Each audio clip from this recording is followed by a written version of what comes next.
Greetings, friends. As always, it's a high honor to welcome you back to Rick's Garage. The car you see before you is a 2006 Nissan Altima. It's the car my son drives. He's complaining of a thumping noise. So once again, I'm going to use my chassis ear to see if I can pinpoint where the noise is coming from. I'm going to put a microphone on each one of the calipers. Friends, what I'm doing right now is I'm going around installing these transmitters and the microphones. This is number 2. This is going on the passenger side in the front. I've already installed number 1 on the driver's side in the front. We installed these similar to how they put in TPMS sensors. Number 1 is always the driver's side front, number 2 is always the passenger side front, number 3 is always the passenger side rear, and number 4 is always in the back corner in the driver's side rear.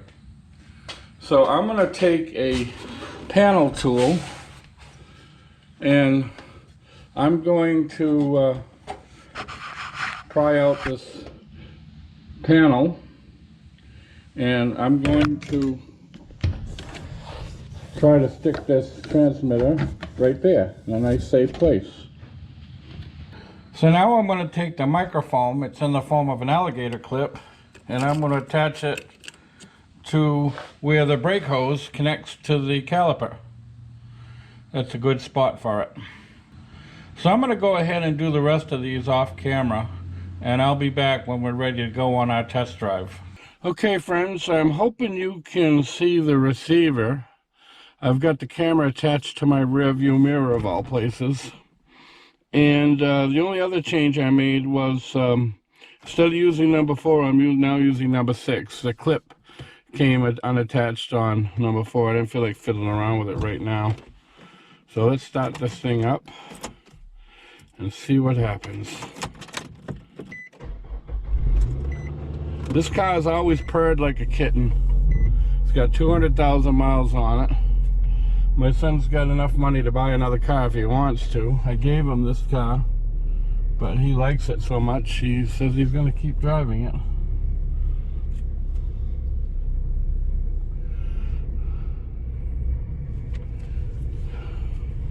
Okay, so we're on, let's turn this up a little bit. We're on number 1 right now. I just hear ordinary brake noise. So I'm going to get it out on the road and we're going to apply the brakes.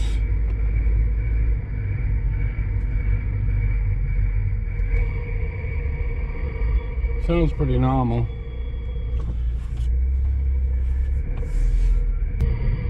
Not hearing that thumping noise. Let's go to number 2.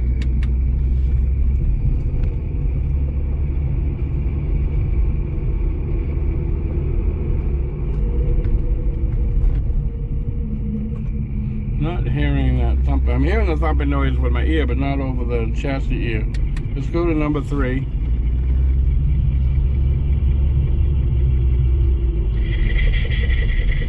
Alright, there it is right there.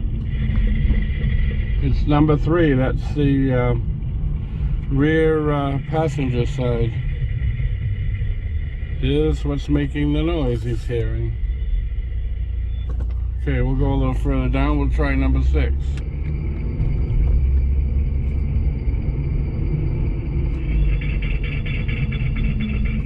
Sounds like both the rear brakes have problems.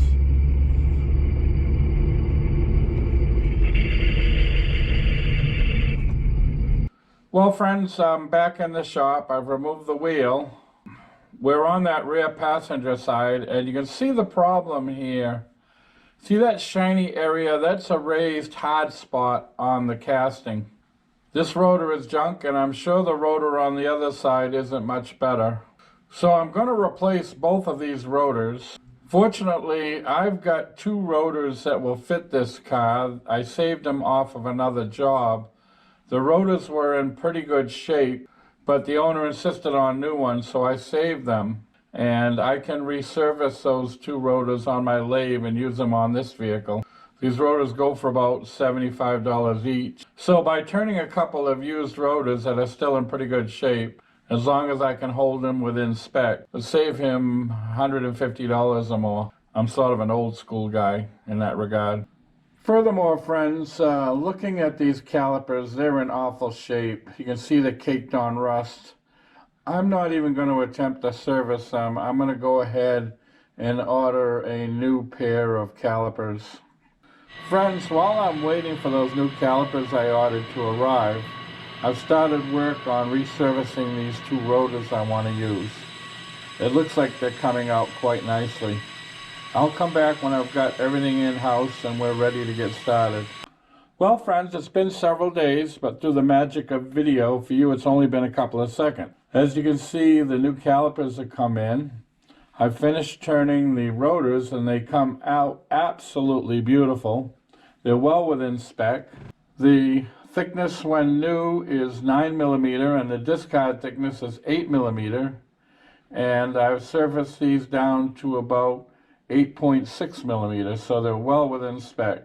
So we're going to go ahead and use them. What I'm trying to do right now is get the car in a good position to work on it, giving me room on both sides where I've got to replace the brakes on both sides. So what I'm going to use is my dollies, and I'm just going to slide the car over a little bit. So I just want to make sure I've got enough room to open the door because I've got this lally column in the way. Oh yeah. Plenty of room, even for a fat guy like me. Okay, so we're going to work on the car right here. We got lots of room on this side, and I've got plenty of room on this side. So I'm going to put the car on jack stands, and I'll come back when that's done. Okay, friends, before we begin, let's have a quick safety moment. As you can see, I've got the car supported by quality jack stands. It's on a solid level surface. I've left the floor jacks in place. They're not supporting the car, but they're there as an extra measure of safety. I've got safety glasses available to me, and I've got the front wheels chalked both front and back. So one of the frustrating problems you're going to have, friends, is this support bar. I think they call it a trailer bar. Is exactly in the way of you removing this lower glide pin.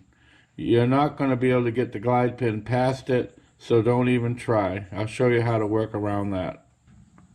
Alright, off camera, I took the liberty of removing the brake hose. I did not need to bore you with that. The video is going to be long enough as it is. So I hung it up out of the way and I plugged it so it wouldn't continually drip. So to work around that bar being in our way, I'm only going to remove the top glide pin bolt. Let's see how this goes. Need a 14mm socket for that. Alright, wasn't too bad.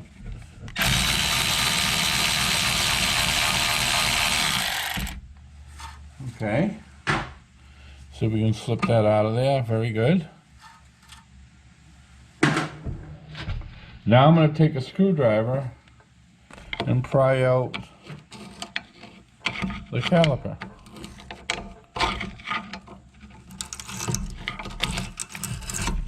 I'm going to flip that completely down and I'm going to leave it there.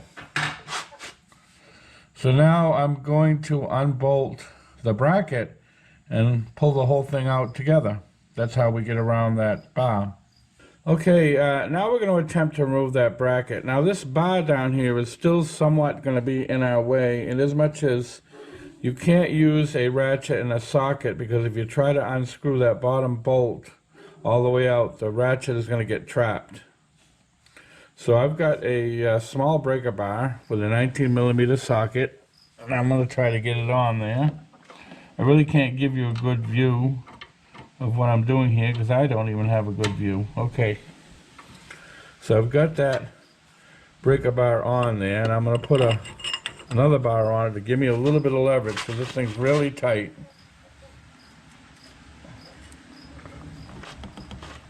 There we go, I cracked it. Alright, so I'm going to give it another turn.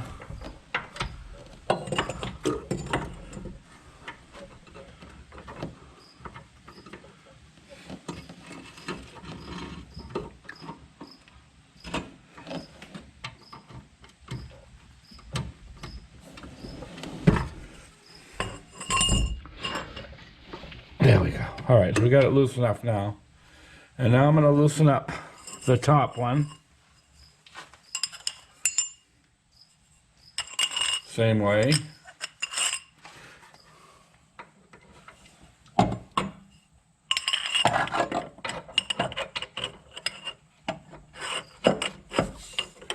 right, let's see if I can get this one cracked. There we go. Okay. All right. Now I've got a 19mm ratcheting wrench. With that, I can get past that bar, and I can get that bottom bolt out.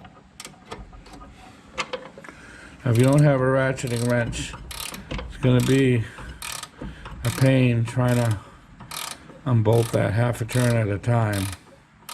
But this ratcheting wrench makes it so much easier, and that won't get trapped.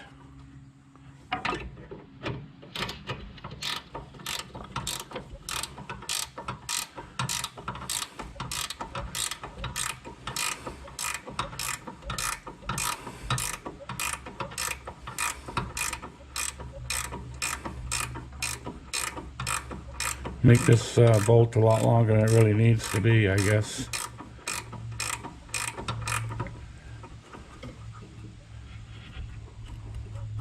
I'm able to turn it by hand now.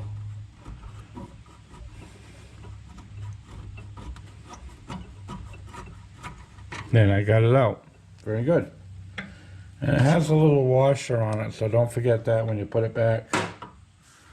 All right, let's see if we can get the top one. Now the top one, you can get a regular ratchet on it if you need to. There's plenty of room there, but I'm going to use this anyway.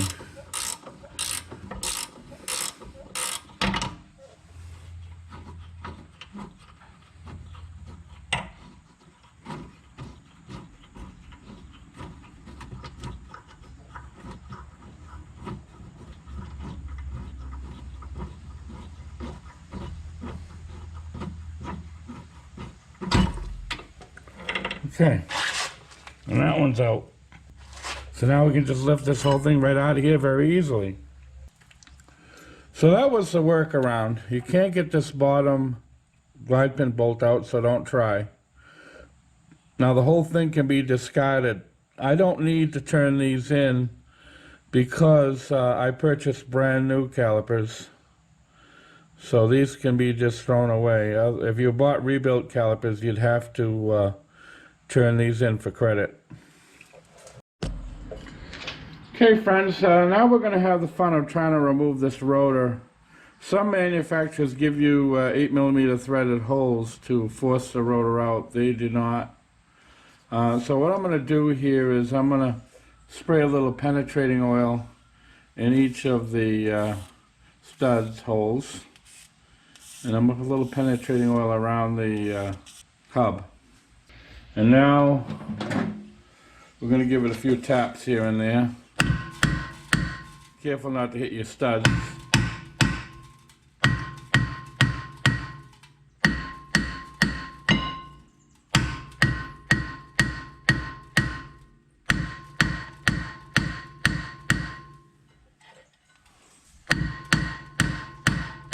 Well, that don't seem to be working, so we're going to pull out the heavy artillery.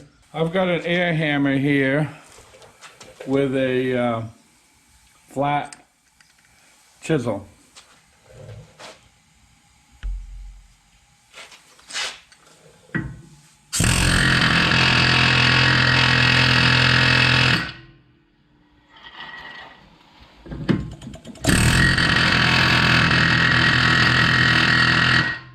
That's really stubborn.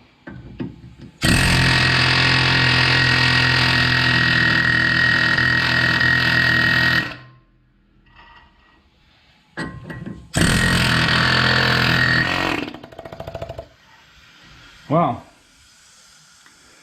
this is going to be a problem. Let's put a little more oil on it. Usually the air hammer gets them off quite quickly.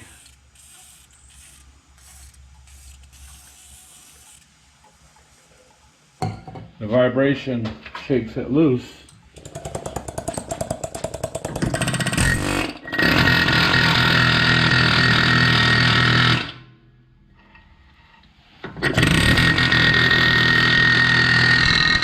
is. Alright, just took a little bit of patience, a little bit of oil. Alright, now this, there it is, come right off. Okay, these shoes seem to be in pretty good shape. So we're going to lubricate this adjuster, make sure it turns.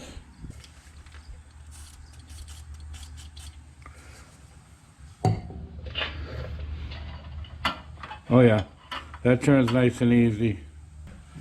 And while we've got this apart, I'm going to blow this out a little bit.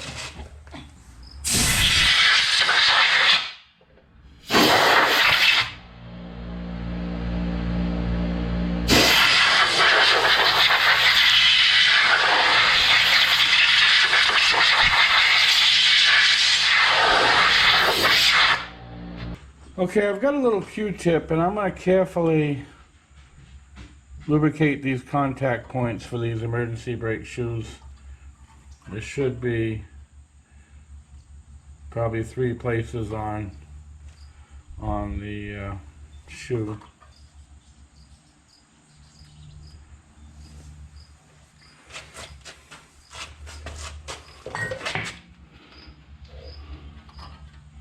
Some right there. I'll get the other 2 off camera. Now I'm gonna clean the hub. I got a special tool for that to clean around these studs.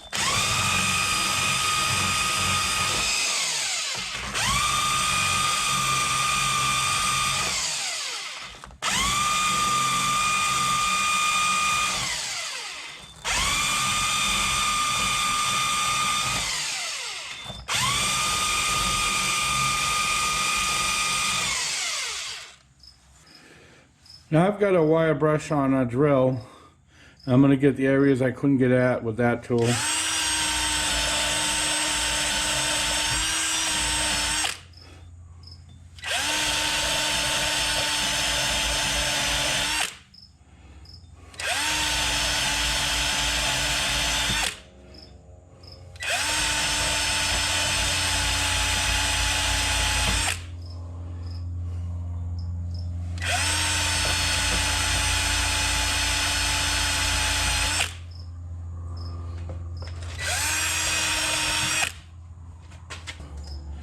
Now that I have that clean, I'm going to put a little anti-seize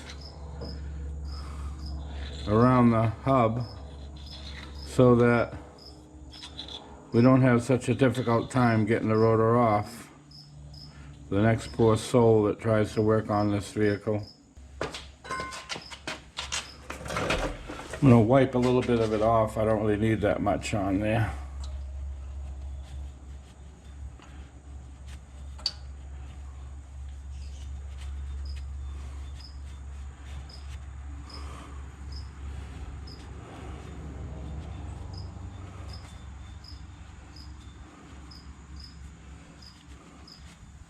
Yeah, that's good. Okay, friends, I put on a pair of nitrate gloves so I don't contaminate the rotor.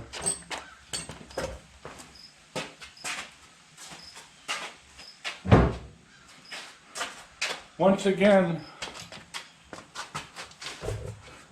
I washed it down with brake cleaner. Slid on quite nicely. So now we're going to need to adjust the emergency brake. So it just starts to rub this and then back off. Now the adjuster is a little bit past center on the 11 o'clock side. And to keep this straight, I'm going to put a couple of heavy washers and a couple of lug nuts.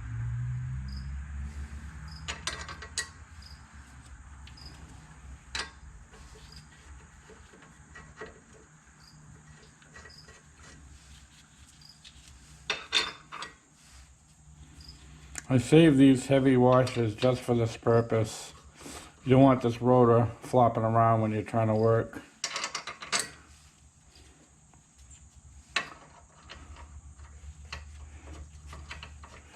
Let me just zap them in. Okay, I'm just going to quickly zap them in. I'm not going to torque them. I just want to pick them up.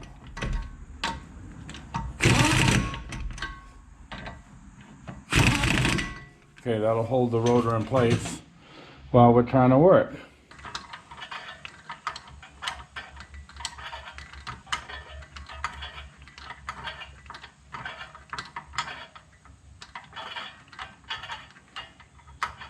Just using an ordinary screwdriver for this.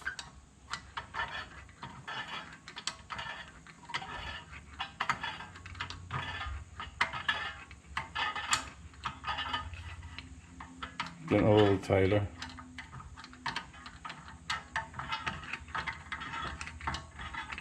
Alright, that's locked up now, so we got to back it off a little bit.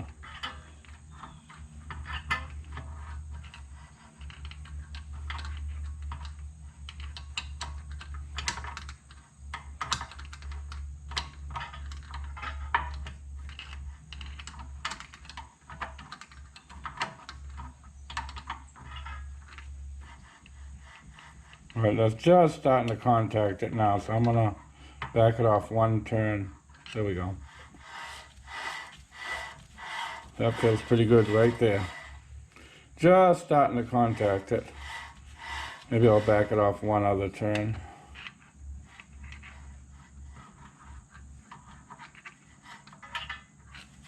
Yeah, that's better.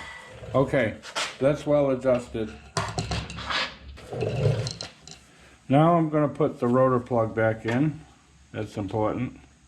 Now if you lose these, you can buy them on eBay for about $12, $13 each. What I do is I buy them a half a dozen at a time from one of my local dealerships. It only costs you about 20 bucks for a half a dozen of them, that's 6. But if you want to buy them individually, you can go on eBay, Amazon, they're about 13 bucks a piece, which is ridiculous. But I keep them on hand. What I want to do right now, friends, is prepare the caliper for installation. The first thing is we have to separate it from the bracket.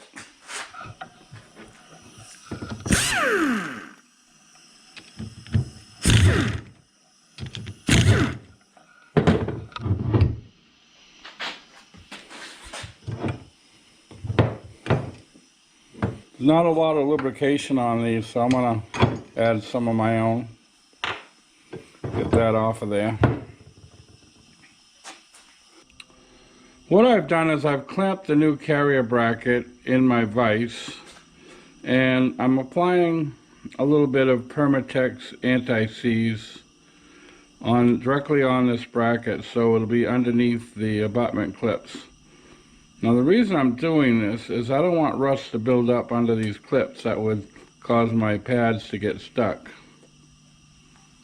It's an excellent rust inhibitor, plus it's a good lubricant. Now those that say you shouldn't use this because of the temperature concerns, but this Permatex is good to 1600 degrees.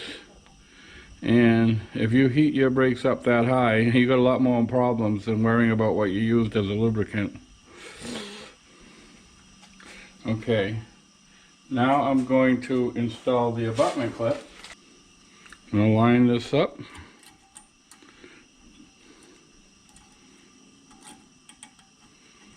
Press it in. It went in quite nicely. Now I'm going to take a little bit of regular brake grease and I'm going to put it on top of the abutment clips to help the pads slide back and forth to keep them lubricated. They call these floating calipers, but not only does the caliper need to float, but the pads need to float along with it. That's good enough. You don't want to put so much in that you contaminate the brakes. Alright, so I'm going to do exactly the same thing to the other side, and when I come back we'll be ready to install the pads. Friends, what I've done here is I've placed a piece of clean scrap wood on my vise. I've put the carrier bracket on top, and I'm going to attempt to install the pads. Now this is the pad with the wear indicator.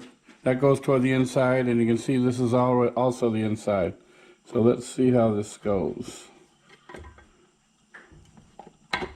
That side's in.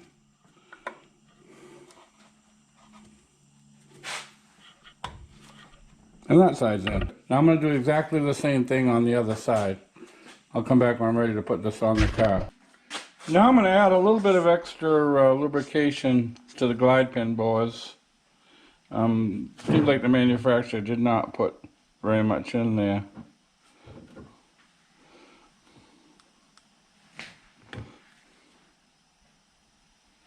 You don't need a huge amount. Okay.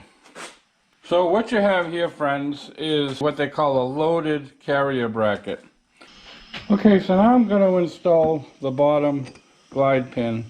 As you recall, we can't install this while it's in the car because that support bar, or what Nissan calls the trailer bar, is in the way. So we're going to put this in now before we attempt to install the caliper. I'm going to give that a quick little tighten.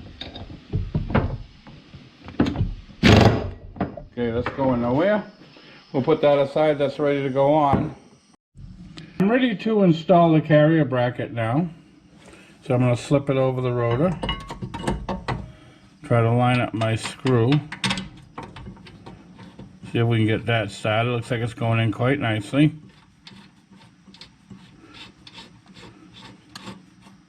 Okay.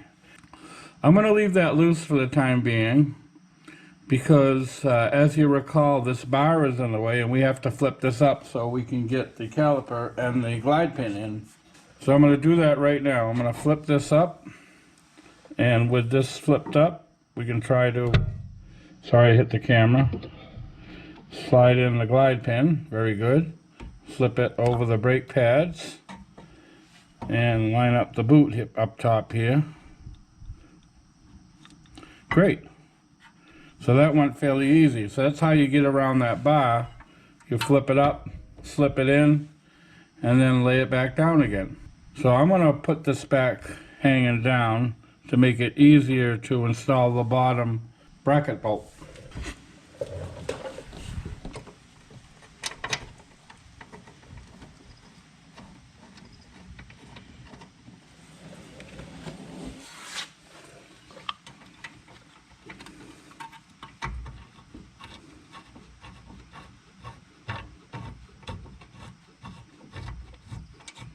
That appears to be going in. Alright, I'm going to use my ratcheting wrench to try to tighten that up. As you recall, we can't get a regular ratchet in there because it will get trapped by that bar that's exactly in our way.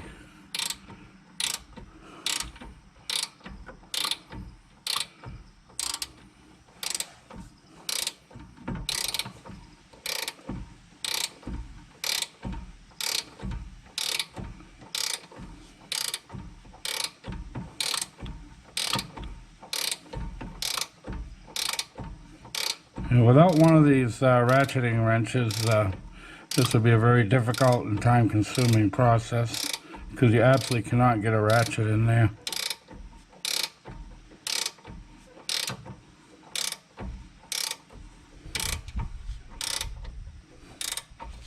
Alright, let me tighten up the top one a little bit. Alright, I'm going to get something to tighten that a little better.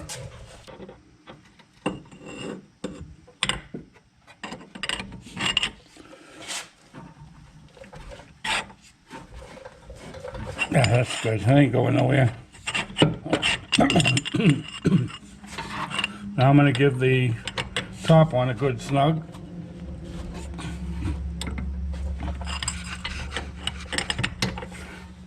Alright, that ain't going nowhere. Before I flip the caliper back up and install the top glide pin, I'm going to put a little brake grease on the contact surfaces. Some right there. Some right there. I'm going to put a little bit around the face of the piston.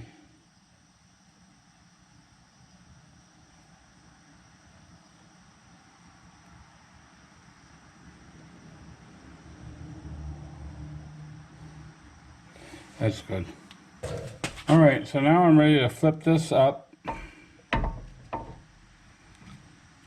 And I'll move the camera so you can see. going to install the upper glide pin.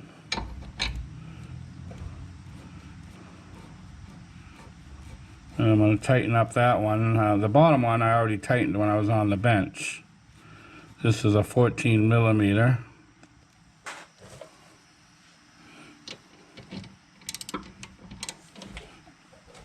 Alright, that's good and tight. That's going nowhere. Okay. So this is installed. You can see that it's sliding back and forth quite nicely. So that's floating quite nicely.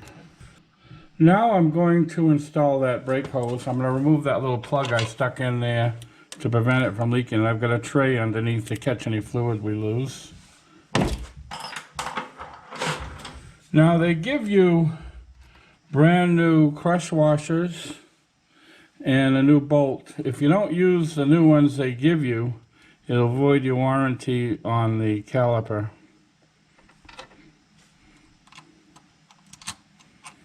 And make sure you get a crush washer on each side. Okay, so now I'm going to try to see if I can see in there.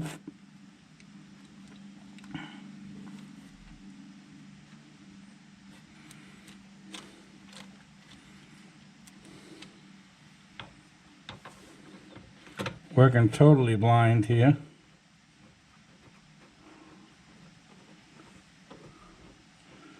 If you feel bad you can't see what I'm doing, I can't see what I'm doing also.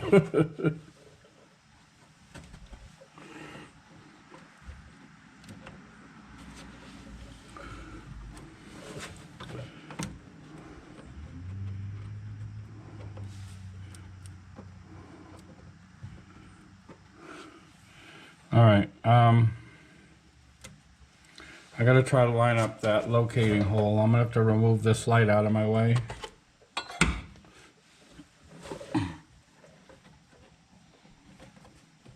Okay, looks like that's lined up. I'll put the light back. Alright, I need a ratchet to tighten that up. I believe that is 12 millimeter. Okay, that actually is 11 millimeter. The old one I took off was 12 millimeter, but the new one that was provided with the caliper is 11 millimeter. So I'm going to tighten that up.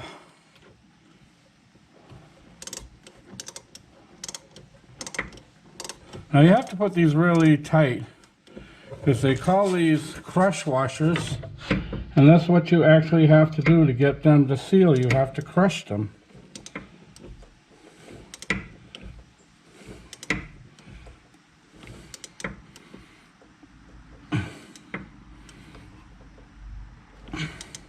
And you think you got it tight enough, you need to go a little bit more. That ought to be good. We'll check it for leaks afterwards. Well, friends, I'm going to call this job pretty much done for now. All that remains to be done is to bleed the brakes and put the wheels back on. Now, I'm not going to bore you with bleeding the brakes. Most of you probably know how to do that. And for those of you that do not know how to do that, there's got to be several hundred videos on YouTube on how to bleed brakes. So I refer you to any one of those. Well, friends, these are the old parts that I replaced. They were really bad, as you can see. So that's all I've got. Before I go, I am going to post two videos to your left. One will be that video I promised on how to service the carrier bracket.